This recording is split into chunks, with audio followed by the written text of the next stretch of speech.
All right. Hi, Angela. Hello and good afternoon, everyone. Just want to welcome you all to the webinar, Chair Yoga at Your Library. My name is Kimberly Brown Harden, and I'm the Northwest Regional Coordinator from the Indiana State Library's Professional Development Office. I'll be the host and question moderator today.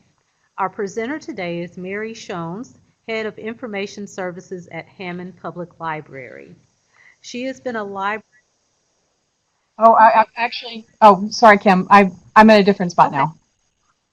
right. I'm at I'm East sorry, you do Chicago. say East Sorry. Chicago. Sorry. She In her It's bio, she okay. says that she has been a librarian long enough that confident predictions about the end of books in libraries don't stress her out anymore. I'd like to start off this webinar with just a few announcements. If you have a question, just type it into the chat box on the upper left side of the screen. I'll be watching and will get your question to Mary as soon as there's a good opportunity. There should also be a time near the end for questions. This session is about an hour, so you'll get one LEU for today. After the presentation has ended, please stay logged in to receive your LEU. I'll also be posting a link to a survey about the presentation. Please fill out the survey to let us know how we're doing. Again, please stay logged in at the end of the presentation for access to your LEU and the survey link. If you are watching an archived recording of this webinar, instructions on how to obtain your LEU are in the video's description. If at any point during the webinar you experience any sound issues, please see the sound issues box just below the chat box on the left side of the screen. If there is a global sound issue, we will announce it in the chat box. If you are unable to resolve the sound issues you are experiencing, we are recording the meeting and you can watch it online after the meeting has ended. Again, if there is a global sound issue, we will make an announcement in the chat box. And now, without further ado, I will turn the presentation over to Mary. Thank you so much, Kim. Thank you for the opportunity. This webinar is about how to start a chair yoga program at your library. And we're all coming from different parts of the state, and whether you've been working all day or whether you've just been here for a couple hours, after lunch, I would like to invite you now to have a seat in your chair, feet flat on the floor. And if you'd like, you can place both hands on your belly. And as you inhale, feel your stomach start to rise. And as you exhale, we'll feel your navel gently sink in toward your spine.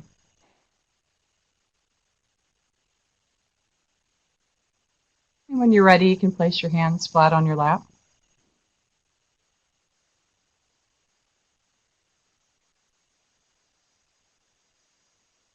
Feel your inhales and exhales. And I invite you this moment to relax and let go of any tension you may feel. Maybe it's a space between your eyes. Maybe your gaze can soften and relax.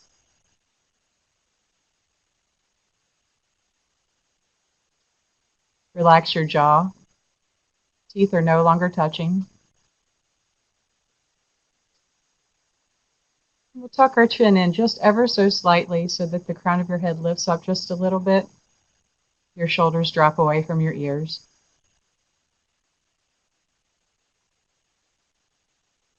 And we'll continue to experience the sensation of the breath passing in and out of your nose.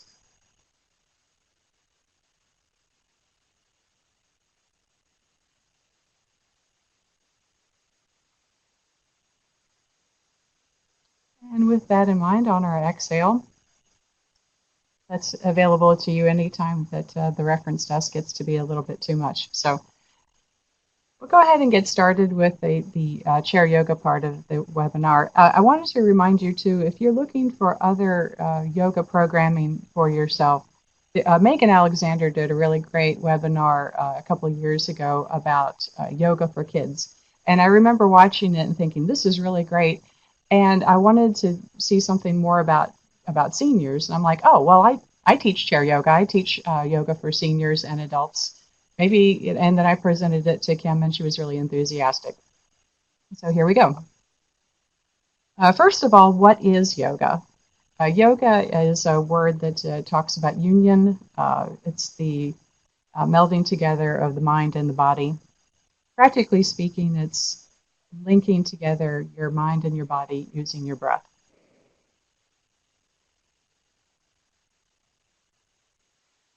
One of the things that I get a lot when I tell people about chair yoga or any kind of yoga in general is that yoga is not for them because they don't automatically have like the Instagram ready body.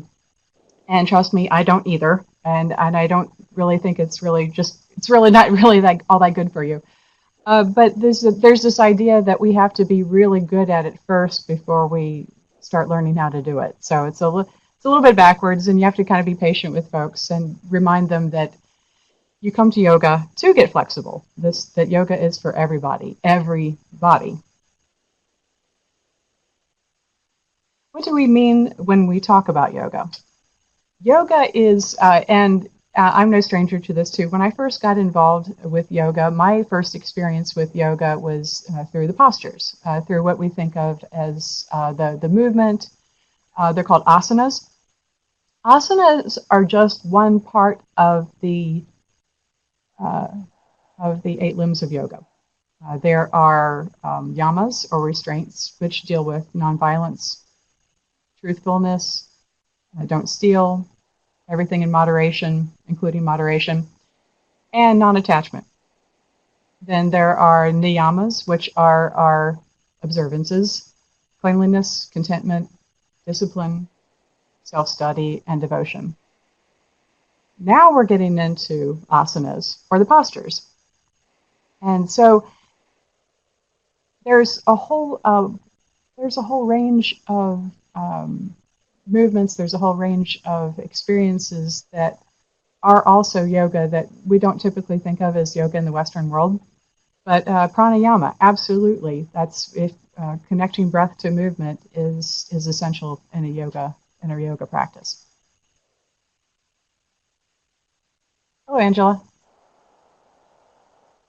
A supportive library is key to a successful chair yoga practice. Some libraries, some library admins may not be at all open to it. I'm very fortunate here at the Chicago Public Library. My supervisor and my director were immediately on board and very enthusiastic and very supportive of what we're doing.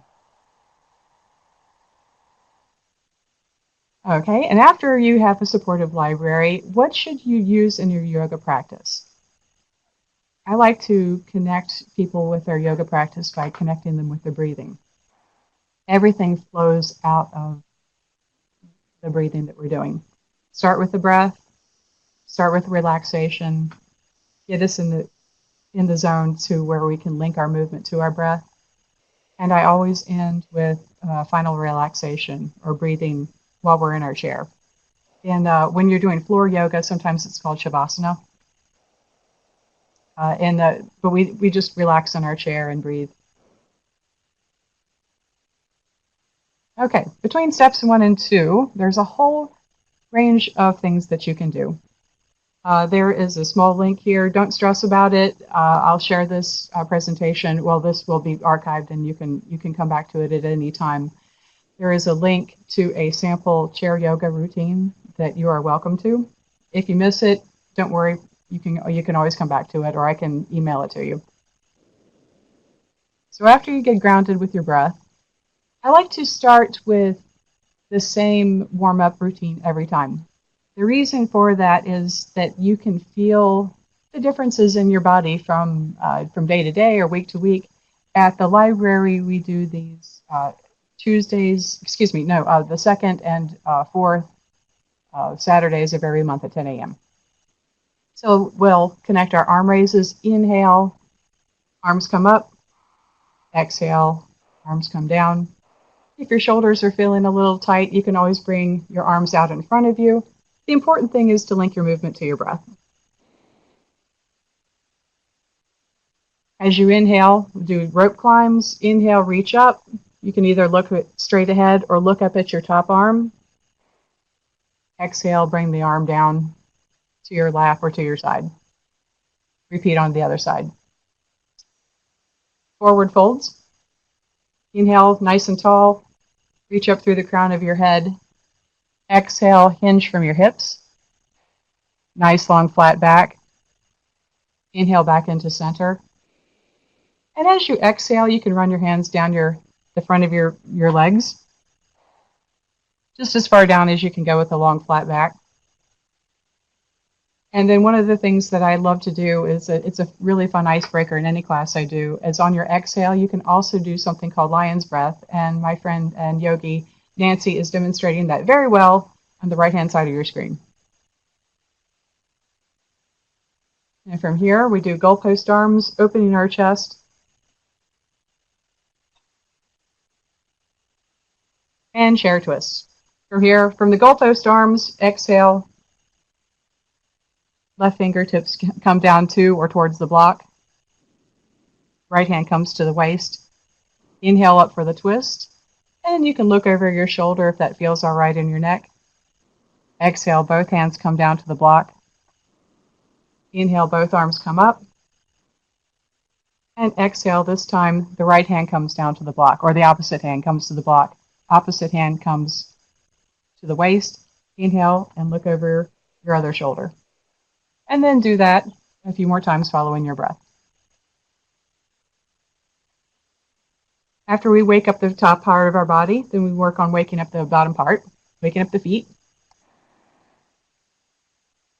And prepare for knee squeezes. Come up for goalpost arms again. Exhale, interlace or hold on to the back of one of your thighs. Inhale it up. Exhale, squeeze it to your chest. And then the next part of that is the heel reach. Inhale, straighten your leg. And on your exhale, release it. Oops, excuse me. Do that on both sides. And then we scoot up in our chair just a little bit and prepare for our warrior two in our chair. This is a yogi, Joan. She's doing a fantastic warrior two in her chair. Oh, Paula is asking if I'm sitting in an office chair that moves. Is that best with it? Much better with the stationary chair. Please don't use a chair with rollers. It could, particularly if balance issues are a challenge for folks. But try to get a chair that doesn't have rollers on it. Yeah. Stationary chair is better. Particularly, like, say, for example, if you're doing a pose like Joan is doing in Warrior 2 and you have a chair with rollers, you're going to come out of the pose pretty quick. All righty. And then from here, this is what reverse warrior looks like. And we have Joan here on the left, and Pat is demonstrated over on the other side. Extended side angle. There's a variety of ways to do extended side angle. Another way that's not demonstrated here in the picture is you can, with your outstretched hand, Joan has her hand up, Pat has her hand out to the side, but you can also place your hand on your waist. The important thing in this action is that the hand is that's pressed into your leg. You want to press it so much so that your chest starts to open up and your shoulder head rolls back and your shoulder blades press against the imaginary wall behind you, and that your breath is steady and comfortable. Okay. Since we're already up in our chair, on the edge of our chair, we do chair in a chair. Your fingertips reach as far away as you can from your sitting bones that are squeezing and lifting up out of your chair. Hold your pose, but don't hold your breath. We do that a couple of times, chair pose, and then we come up into mountain. Side stretches. Here I'm demonstrating a couple of those. Exhale, hands down to the center of your chest. Stay right here. On an inhale and on your exhale, open up your chest, spread your arms out wide, relax your face. And then from here we come around behind our chair, hold on to the back of it to do downward facing dog.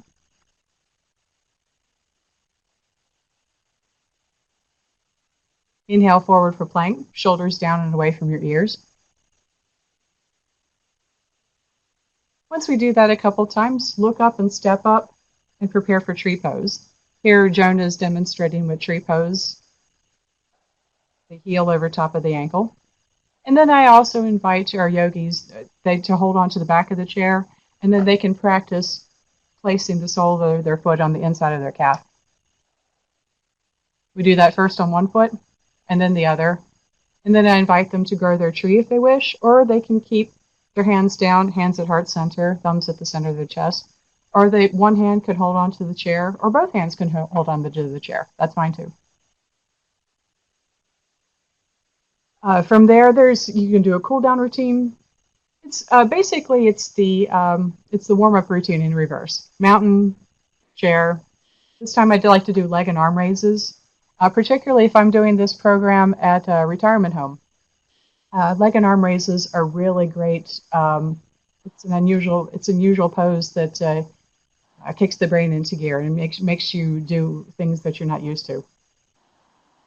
Goalpost arms, twists, rope climbs, and forward bends.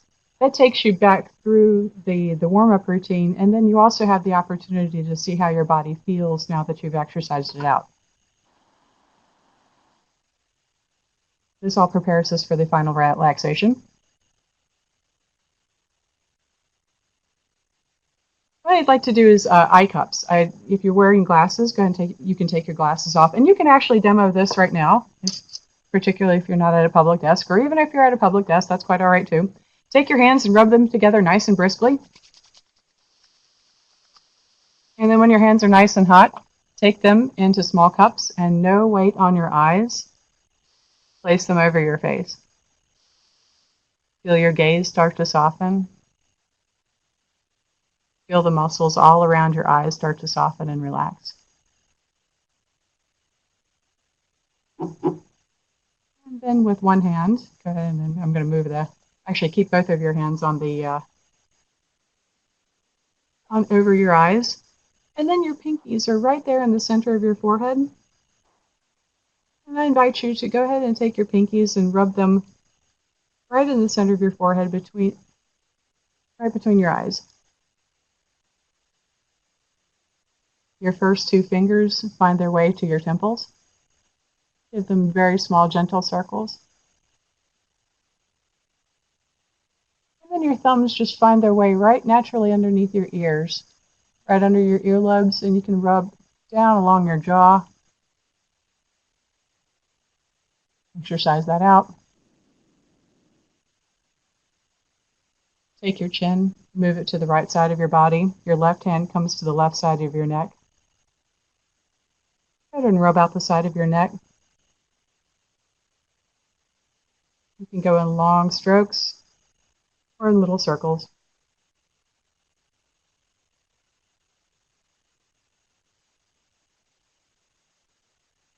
And then when you're ready, take your chin to the other side, to the left, towards your shoulder.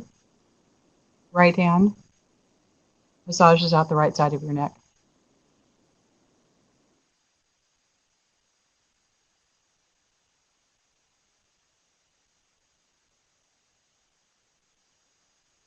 And when you're ready, you can drop both of your hands down.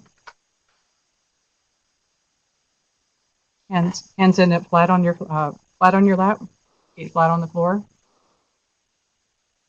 And preparing you for final relaxation. And some of you may be thinking, what is bumblebee breath? Okay, bumblebee breath is, and I'll demonstrate this here for you a moment. Seal your lips. On your inhale is normal, and on your exhale, you make an M sound with your exhalation. It sounds like this.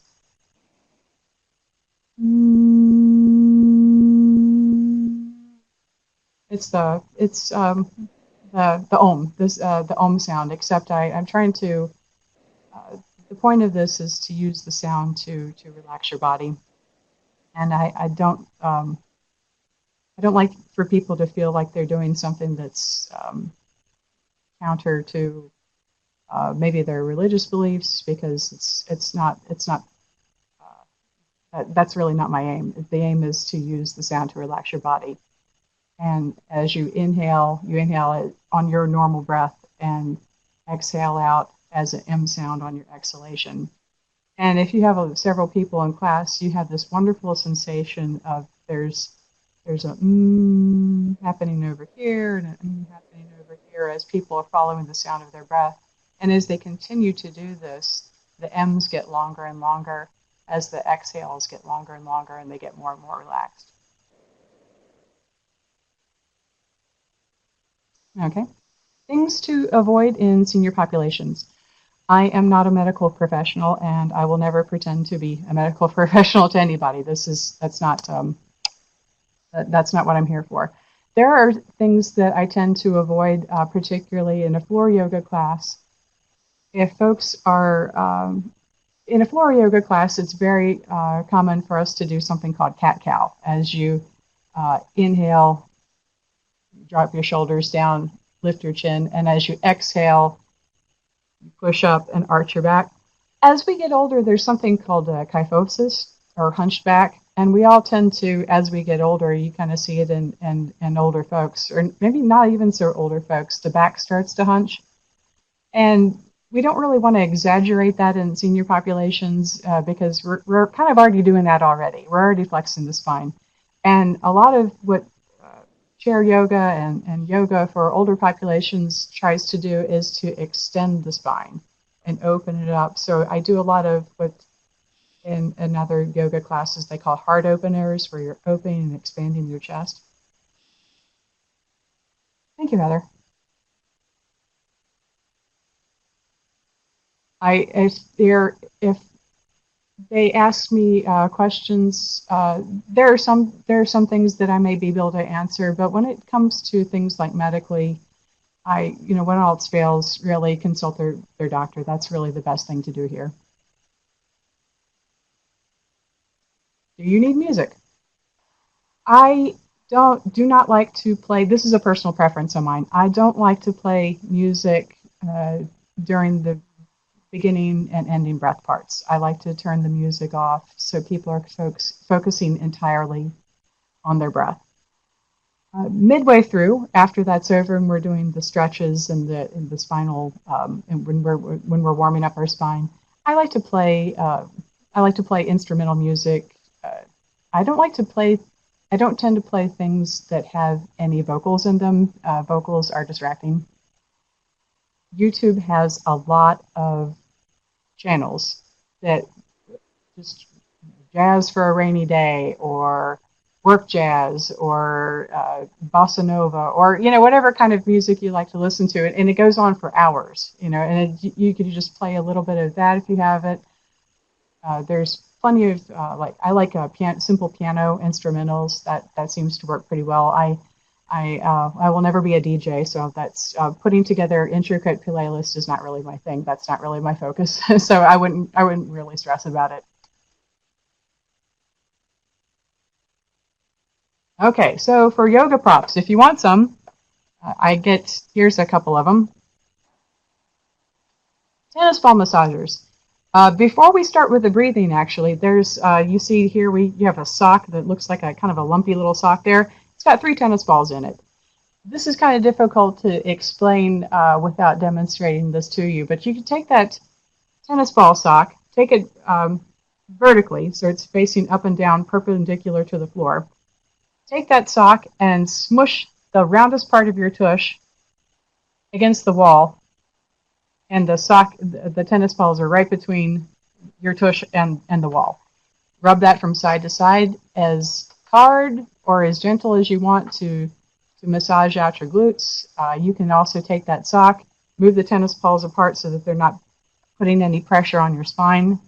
Take them horizontally this time, parallel to the floor, and take those tennis balls and you can massage either side of your spine. You can also take 2 tennis balls and move them out a little bit, and then roll them on the floor so you're massaging out your feet. It's great. It's cheap. Old sock. Well, not old socks, but like if you have laundry orphans, they're great for that. I got a bunch of tennis balls off of Craigslist. Someone was getting rid of them for a song. It was great. Libraries we still have VHS tapes, believe it or not, in this day and age, even if they're not circulating. I'm sure they're still around somewhere in your library. If you don't want to spend the money or go to Craigslist to find yoga blocks or Facebook Marketplace, take 2 or 3 of those VHS tapes and wrap them up with duct tape. You can even wrap them up with pretty duct tape, make a craft out of it if you wanted to.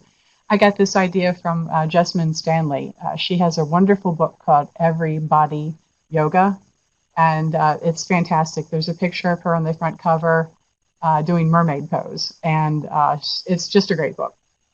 So I got the idea from her. Yoga straps. I always troll the Facebook Marketplace and Craigslist if anybody is getting rid of their yoga store, but if you don't have to worry about that. Belts, bathrobe ties, that works great. Okay. The only thing you really need is a chair and of course a supportive library and people willing to come to your class. Please don't use a chair with rollers. It's just particularly if you're going transitioning from like a chair pose to standing, there's just way too much chance for injury. Okay, so with all that said, yes, you can definitely do this in your library. This is particularly if you've been. I would encourage anybody with an interest in yoga who's practiced yoga for a while to try this to see what it's like. Oh, excuse me. That's what always happens. There's no guarantees in life. No one has been hurt in any of my yoga classes. People may get sore or muscular skeletal pain that's related to the stretching, but not actually injured. I often say to people that their drive over to the library is way more dangerous than anything that they're going to be doing in the yoga class. Okay.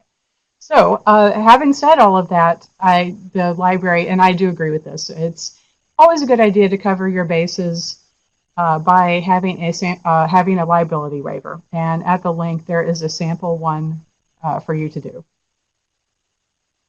Or you can mark it up and use it to however you like. And now you have the perfect class, right? So why do this if there is a risk?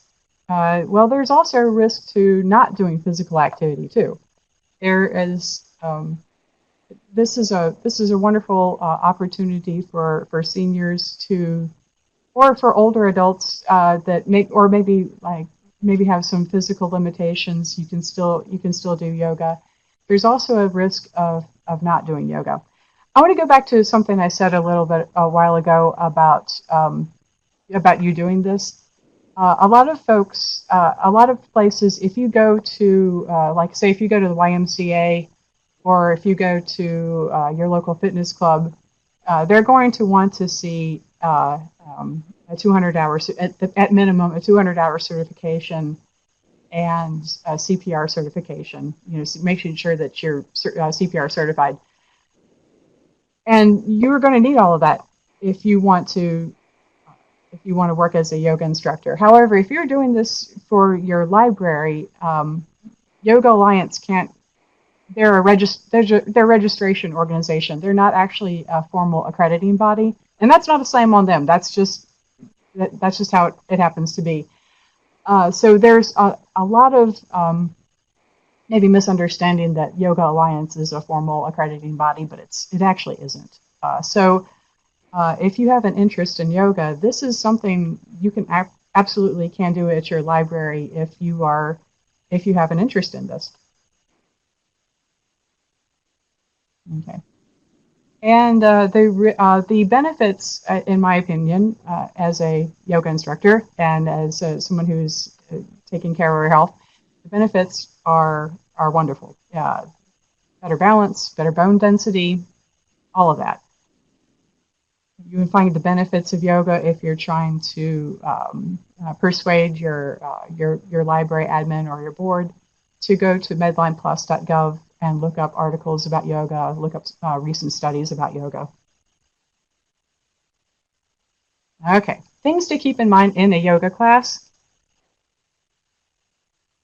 Take your time. Slow down. There's always a worry that you're, quote, boring people, you know, that it's nice and slow, and feel free to do these stretches and these asanas several times on each side, and to slow them down. It's for one thing, it's actually harder to do a slow, steady, and controlled pose than it is to do like a whole bunch of poses really, really fast.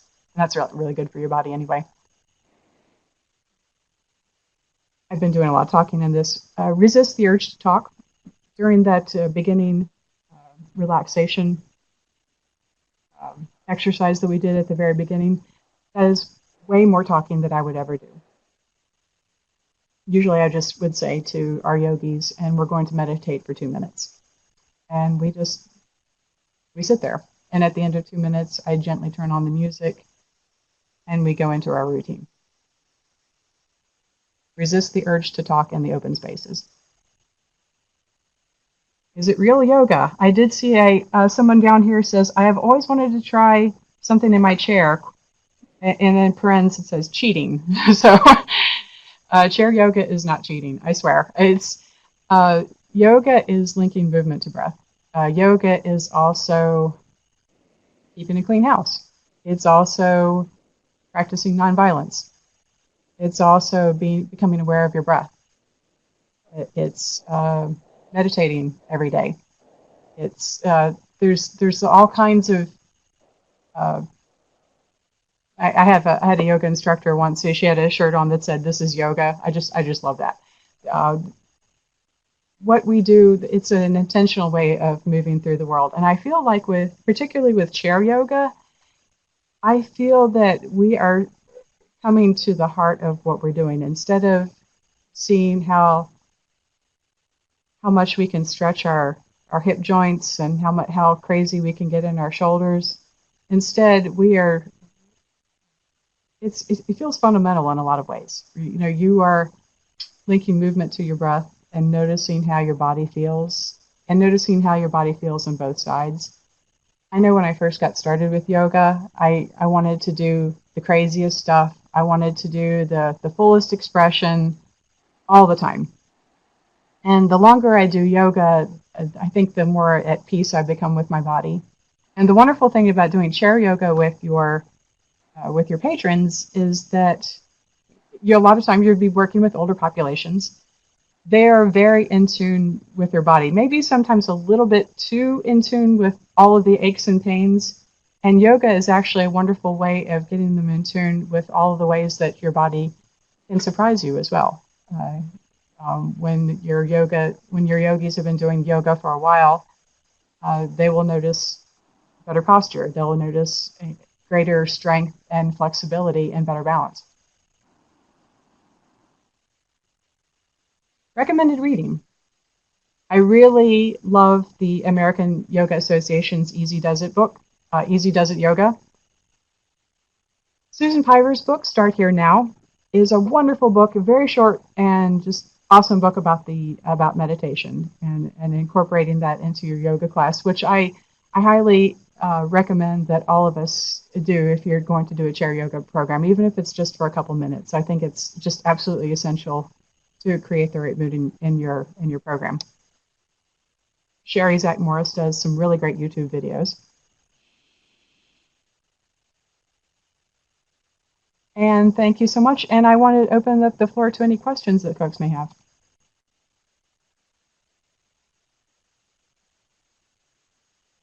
Yes, Deborah. I will. Deborah's asking, will I share the PowerPoint so that you can have these resources? I'll talk with Kim the best way to share this with everybody. Perhaps it'll be in the speaker notes. How long is my Heather wanted to know how long a class is. I often, when I do a class at the YMCA or at at the East Chicago Public Library, those classes are an hour long. You'll think to yourself, oh my gosh, there's no way I can do this for a whole hour. And a lot of the times I really feel like I'm really cutting it short because, by the time you get stretched and you get warmed up and you're practicing balancing and you're doing both sides. And, so another thing will occur to you for us to try in class. You'd be surprised how quickly an hour will go. However, to get started, I would invite folks, if they're just getting started with chair yoga, there's absolutely nothing wrong with doing a half-hour lunchtime yoga class. I think that would, a lot of folks would be really, really keen to try that. Something during the day that you can do, and then libraries are generally staffed a little bit better during the day. So I would try a half-hour yoga class. Let's see. Thank you, Rebecca. Let's see. Sarah, that's a good question. How often do I practice before feeling confident enough to lead a class? Oh gosh. I don't know. I think that the confidence comes from, I don't know. I can't really give you like a specific hour. I mean, going through teacher training was absolutely helpful because even though I had done yoga for many years, doing the teacher training actually forced you to get the words out of your head. And then I also did some senior yoga teacher training at the Asheville Yoga Center, which is a wonderful place. I'm going back there through the next few years to get my 300 hour with them because it was truly a transformative experience. Their senior yoga 4-day long class. If you have the time, if you have the resources, and if you're interested in doing things like this, I really recommend going to the Asheville Yoga Center to get their training. It also just comes from just doing it over and over again, really. Paula wants to know when I can take a class from you. Tuesdays, excuse me, I always say Tuesdays. I'm saying Tuesdays because I'm thinking of my Griffith YMCA class. I teach twice a week at the Griffith, Indiana YMCA, and I teach a free yoga class on the 2nd and 4th Saturdays of every month at the East Chicago Public Library. Let's see. And I would also like to put out to folks that are interested in seeing what this looks like in practice, because this is very difficult, even with the pictures. I would like, if you want to, I would love to come to your library and to demonstrate to either your department or to your entire staff. If you're looking for some professional development time, I would love to work it out with my supervisor, of course, but I would love to come to your library and do a chair yoga class so you can see what it looks like and you can do it at your place. Thank you, Rhonda. Let's see. Must a certified yoga instructor be present in the group? No, they don't. That's not to say that I don't think that you shouldn't have any training. I absolutely think part of yoga is svadhyaya. It's self-study. That's one of the niyamas. That's really part of yoga, is to keep reading, keep training, keep learning. Technically speaking, you do not have to have a 200 hour. If you were doing this, if you're a librarian and you wanted to do this at your library, you can do it. Yoga Alliance is not going to, drop down and say you can't have that class anymore. What will happen is that if you try to then go out into maybe the YMCA or a fitness center, and they see that you don't have a 200 hour certification, then you're probably not going to get that job. Okay. Oh, Sarah, thank you. I would love to. I'd love for you to take me up on it. And I apologize if I've been missing some of these questions. I got an earlier question for you from Linda. She wanted to know how many people is a good group size. I think I've taught yoga classes to one person, and I said, congratulations, you have a private yoga session. I think generally speaking, 5 or 6 is a really great size for folks. My classes really aren't that big. I teach twice a week at the local Y. I think I think one time it was crazy. Like I think I had like 15 people in class. It's like where the heck did all these people come from, right? And it was just a one-off. I think there might have been a day where like everybody was free and they all just jumped out of yoga. Um, you want to have enough supplies and chairs for everybody. You want to have make sure that you have enough carpeted surface for everybody. Um, I guess it just depends. It depends on the size of your room. You want to stagger your chairs. Like a lot of times we tend to put our chairs like facing in neat rows where all the seats are right beside one another. And you don't have to, you can maybe stagger those rows a little bit. So like one chair is like a couple inches back, one chair is a couple inches forward, so that when you're raising your arms, you're not smacking the person in the side of your head. So you don't need that much space if you're working in a space where there's a bit of a challenge.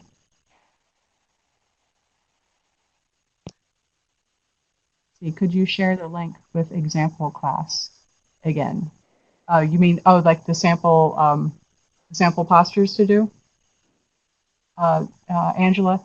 I believe that's going to be, Kim, is that going to be in the class notes Actually, or the once presentation?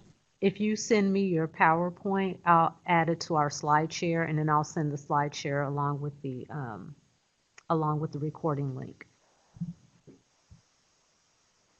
Okay, great. We'll do. So that will be part of the archived webinar. Another question is from Becky.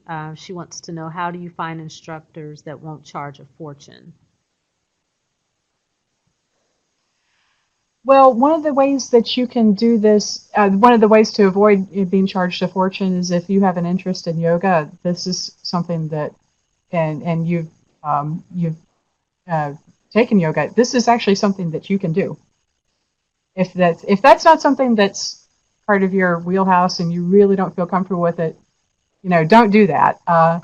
You can always hit up friends that do yoga. There is such a thing called they call it karma yoga, where folks are looking to do yoga in libraries.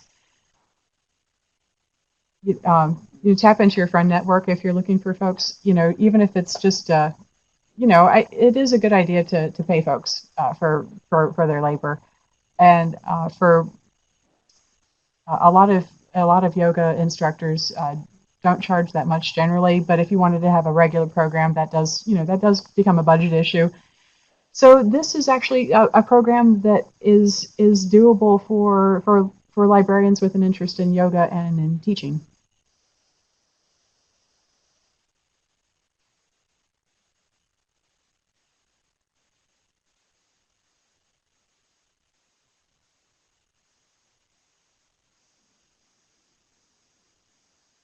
Any other questions, or want to go to the here's my contact information, and here's some of the yogis from the Griffith, Indiana YMCA. They're so awesome. I love them so much. They inspire me so much.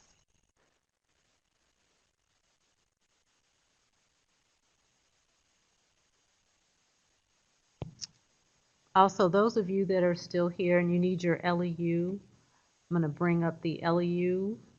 Make sure that you click on it, upload the file, and print it out. You'll be able to print your name and print that out. You should see that right now on your screens.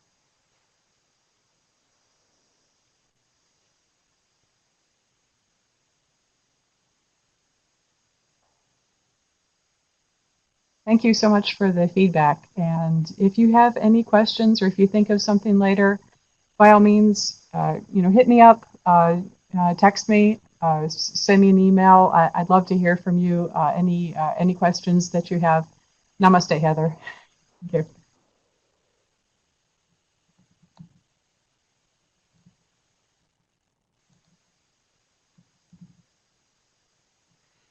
I realize I put the wrong date on the LEU certificate. It's still fine. It's just a day off. Okay. Yeah, okay. Don't jump down too hard. Okay. As long as I put 2019 instead of 18. Exactly. The document is in Word. If somebody needs a PDF version, you can go ahead and send me an email, and then I can probably get a PDF version to you.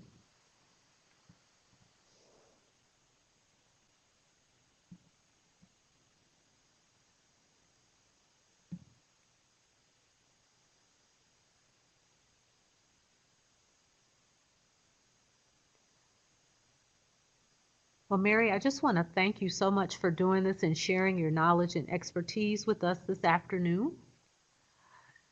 And Thank you.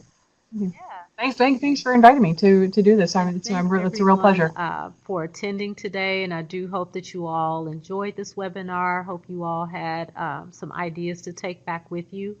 I'm going to stay on just a few more minutes in case anyone has any questions.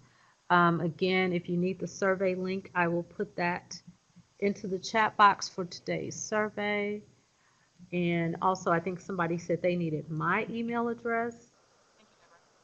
And I'm going to go ahead and put that in the chat box as well.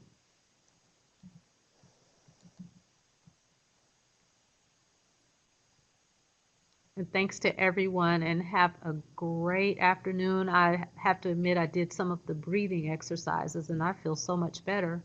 This is perfect timing. I'm on my way to leave work and be able to deal with traffic better. So thank you. There you go. That's what feel free to do those lion's breath too in traffic. It always makes people wonder what you're up to. So Have a good afternoon.